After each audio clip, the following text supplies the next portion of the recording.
आरती ने बुलाया, आरती के कारण वो आया, आरती के प्लानिंग में इन्वॉल्व था वो, और आरती की प्लानिंग में ही मारा गया। वो आज नहीं कल आप देखिएगा वो फंसेगी, वो जेल जाएगी और सज़ा उसको मिलेगी।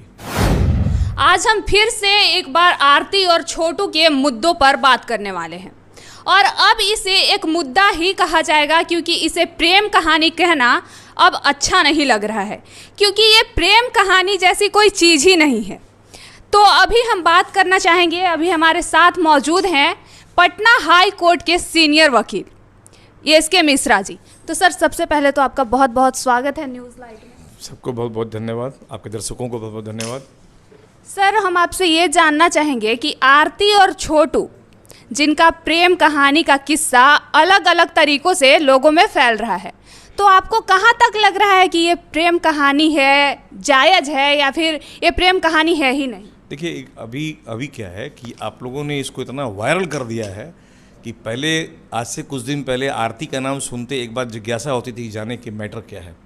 आज आरती का नाम आते ही लोग या तो चैनल बदल देते हैं या आगे बढ़ जाते हैं मीडिया में। बिल्कुल इस तरह से लोगों ने उसके असली चेहरा को देख लिया है। ठीक है, तो ये आरती और छोटू के बीच में प्रेम रहा होगा, प्रेम से अधिक ये पूरी कहानी हवस की थी। और संभवतः मैंने हमको ऐसे बोलना नहीं चाहिए, लेकिन जो प्रकरण हुआ, एक बच्चे की जान गई है, और वो जान अपने उसके आंगन में गई है जिसने उसको बुलाया था, और उसके बाद उसका झूठा बयान देना, बार बार बयान बदलना, जितनी इंटरव्यू है उतना उसका बयान आ रहा है। तो कहीं ना कहीं लगता है कि ये एक सोची समझी साजिश थी और बिल्कुल एक प्लान्ड वे में उसकी हत्या की गई है। तो कहीं ना कहीं सर, आपको भी ये बात लगता है कि ये सोची समझी साजिश थी? बिल्कुल बिल्कुल, आप उसके बयान को देख लें। हमारे न्याय पद्धति में अगर कोई एक्यूज्ड या कोई विक्टिम अपने बयान को बार बार बदलता है तो ये भी अपने आप में संगीन अपराध है। और इसके बयान को आप देखें, कभी वो कहती है कि मेरी भाभी ने बुलाया था, कभी कहती है कि हमने बुलाया था, कभी कहती है कि हम लोग फेसबुक फ्रेंड थे, कभी मिले नहीं थे, फिर कहती है कि नहीं हम लोग मिलते थे। एक सेकेंड सर, अगर उसकी भाभी ने छोटू को बुलाया भी था तो छोटू के साथ उसकी भाभी को मिलना चाहिए था, आरती को नहीं। वही तो हम बता रहे हैं कि उसका बार बार बयान बदलना और उस छोटू का उसके साथ फिजिकल रिलेशन बनाते हुए पाया जाना, ये शादी की बात कहाँ हो रही थी? अगर उसकी भाभी ने बुलाया था तो दिन में बुलाती वो। कभी कोई शादी ब्याह की बात भारतीय इतिहास में ऐसा नहीं हुआ कि रात में 2 बजे हो रहा हो, वो भी एक महिला एक पर पुरुष को अपने घर में बुला के शादी की बात करती है। शादी की बात करनी थी उसके पेरेंट्स को बुला लेते आप, छोटू के गार्जियन को बुलाना चाहिए था।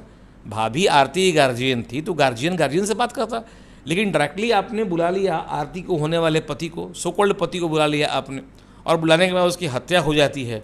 उसके भाभी को पता भी नहीं चलता कि भाभी कहाँ इसमें इन्वॉल्व थी, न मारने में है न मरवाने में है। वो आरती ने बुलाया, भाई ने मारा।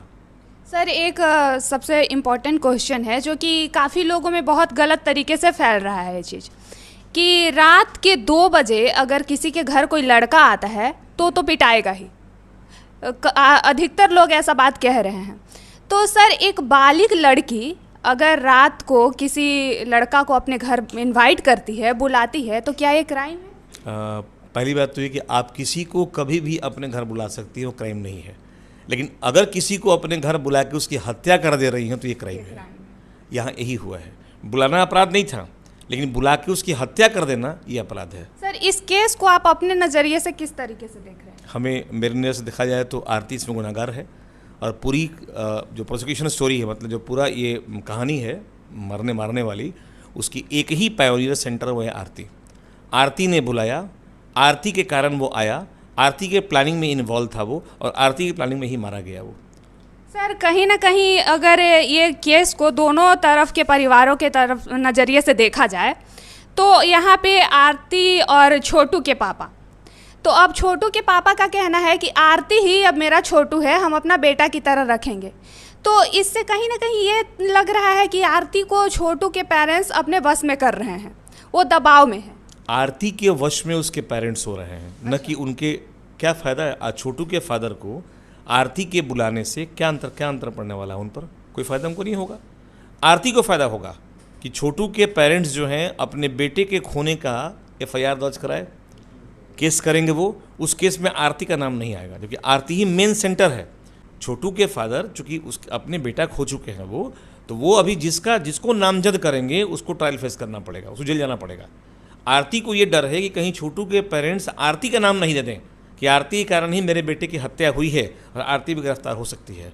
ये बचने के लिए उसे ये अपना दिमाग लगाई है वो कि हम उसके घर जाकर रहें और सिंपैथी गेन करते रहें ताकि हमको पुलिस न पकड़ पाए, किसी को हम पर शक न हो कि हमारा इसमें इन्वॉल्वमेंट। वो न्याय क्या दिलाएगी, वो पहले अपने न्यायालय से बच जाए।